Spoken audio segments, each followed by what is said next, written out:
अस्सलाम वालेकुम, मेरा नाम ताहिरा बानो है, मैं माहिर नफ्सियात हूँ। आज जिस सिलसिले को लेकर हम बात करेंगे वो बहुत कॉमन है, डोमेस्टिक वायलेंस का इशू, घरेलू तशद्दुद जिसको आम अल्फाज में कहा जाता है।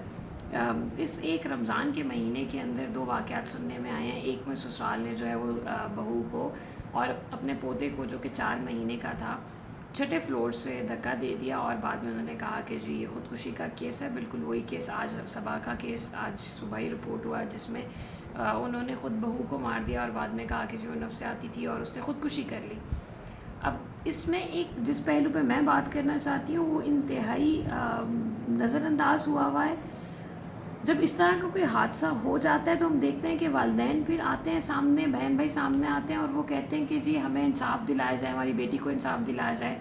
मेरा उनसे सवाल ये है कि जब उस लड़की के ऊपर, उस बच्ची के ऊपर ये सारा तशद्दुद, ये सारा जुल्म हो रहा था, आप उस वक्त कहाँ पे थे? वालिदैन की भी